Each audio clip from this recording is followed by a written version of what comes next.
பரிசுத்த நாமத்துக்கு மகிமை உண்டாகட்டும். கிறிஸ்துவுக்குள் பிரியமானவர்களே, இந்த காலை வேளையிலும் கூட உங்கள் எல்லாரையும் கர்த்தருடைய வார்த்தையின் மூலமாக சந்திப்பதில் நான் மிகுந்த மகிழ்ச்சி அடைகிறேன். ஆமென். இந்த நாளிலும் நம்முடைய தியானத்திற்காக மத்தேயு எழுதின சுவிசேஷம் 6ஆம் அதிகாரம் 33வது வசனத்தை நாம் எடுத்துக்கொள்வோம். எல்லாருக்கும் தெரிஞ்ச வசனம்தான். அடிக்கடி நீங்கள் கேட்ட ஒரு வசனமாகவும் கூட இருக்கலாம். மத்தேயு எழுதின சுவிசேஷம் 6வது அதிகாரம் 33வது வசனம். முதலாவது தேவனுடைய ராஜ்யத்தையும் அவருடைய நீதியையும் தேடுங்கள், அப்பொழுது இவைகளெல்லாம் உங்களுக்கு கூட கொடுக்கப்படும். Praise lord. ஆமென். முதலாவது தேவனுடைய ராஜ்யத்தையும் நீதியையும் தேடுங்கள், அப்பொழுது எதெல்லாம் கூட கொடுக்கப்படும்? இவைகளெல்லாம் என்று சொல்லப்பட்டிருக்கிறதே, அது எவைகளை குறித்து இயேசு மேல இருந்து பேசிட்டு வருகிறார் அப்படிங்கறது நம்ம மேல இருந்து படிக்கும் பொழுது, எண்ணத்தை உண்போம். 31வது வசனத்துல பாருங்க, எண்ணத்தை உண்போம், எண்ணத்தை குடிப்போம், எண்ணத்தை உடுப்போம் என்று கவலைப்படாதிருங்கள். அப்ப இந்த மாதிரி எந்த காரியத்தை குறிச்சும் நம்ம கவலைப்படாதபடிக்கு இவைகள் எல்லாம் உங்களுக்கு கூட கொடுக்கப்படும். எண்ணத்தை உண்ணணும் சொல்லி, எண்ணத்தை குடிக்கணும்னு சொல்லி, எண்ணத்தை உடுத்துவோம் சொல்லி, இவைகள் எல்லாம் உங்களுக்கு கூட கொடுக்கப்படும். ஆனா நாம் தேட வேண்டியது தேவனுடைய ராஜ்யம். தேவனுடைய ராஜ்யம் தேவனுடைய ராஜ்யம் அப்படின்ன பலரும் பல விதங்கள்ல பேசுறாங்க.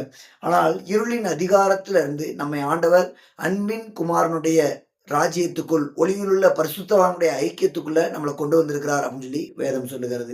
கொலோசியர் புஸ்தகத்துல நம்ம படிக்கும்போது, கொலோசையர் 1வது அதிகாரம் 12, 13 வசனங்கள்ல படிக்கும்போது, ஒளியிலுள்ள பரிசுத்தவானுடைய சுதந்திரத்தில் பங்கடைவதற்கு நம்மை தகுதியுள்ளவர்கள் ஆக்கினவரும், இருளின் அதிகாரத்திலிருந்து நம்மை விடுதலையாக்கி அன்பின் குமாரனுடைய ராஜ்யத்திற்கு உட்படுத்தினவர். இருளின் அதிகாரத்திலிருந்து நீங்கள் விடுதலையாகி எந்த ராஜ்யத்திற்கு உள்ள வந்திருக்கிறோம்? அன்பின் குமாரனுடைய ராஜ்யத்துக்கு வந்திருக்கிறீர்கள். இதுதான் தேவனுடைய ராஜ்யம்.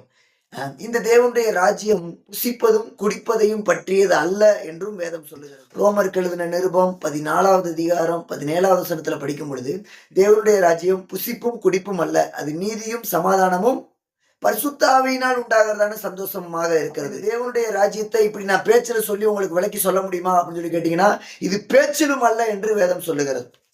1 கொரிந்தியர் 4வது அதிகாரம் 20வது வசனம். 1 கொரிந்தியர் 4வது அதிகாரம் 20வது வசனம். அதுல பாருங்க, தேவனுடைய ராஜ்யம் பேச்சிலும் அல்ல, அது பலத்துல இருக்கிறது. பிரியமானவர்களே, அதனுடைய பரிசுத்த நாமத்துக்கு மகிமை உண்டாகட்டும். அப்ப இந்த தேவனுடைய ராஜ்யத்தை நாம் எப்படி விளங்கிக் கொள்வது? தேவனுடைய ராஜ்யம் என்றால் என்ன? அது தெரிந்தால் தானே அதை குறித்து நாம் தேட முடியும்.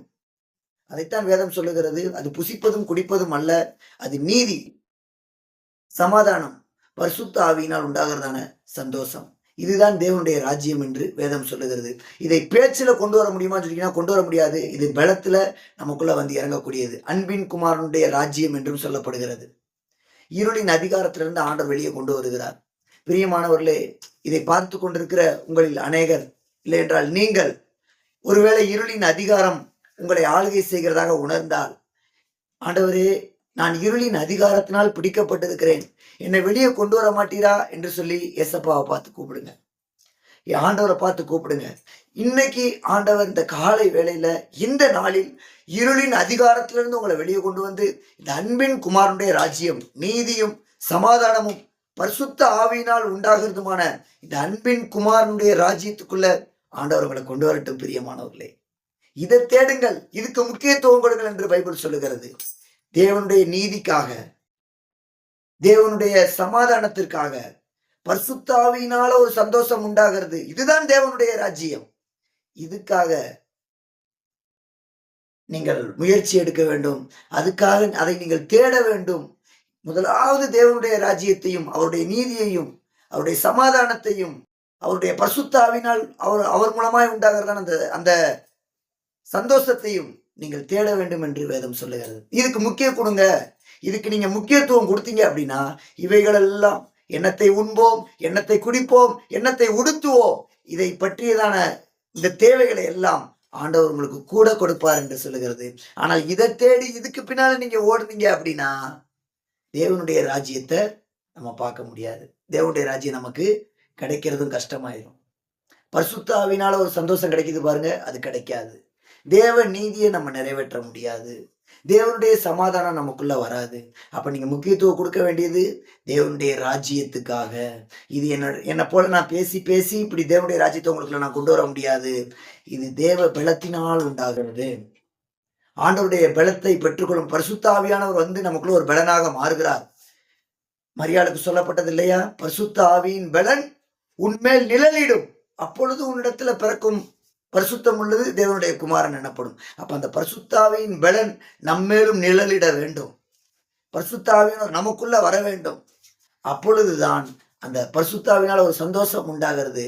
அது அந்த பலத்துல நாம் தேவனுடைய ராஜ்யத்தை நமக்குள்ள முழுமையாக நாம் அனுபவிக்க முடியும். பிரியமானவர்களே, இந்த நாளிலும் கூட ஒருவேளை இருளின் அதிகாரத்தில் நீங்கள் இருந்தால் அன்பின் குமாரனுடைய ராஜ்யத்துக்குள் நீங்கள் உள்ள வரும்படியாக கர்த்தருடைய வார்த்தை உங்களை அழைக்கிறது.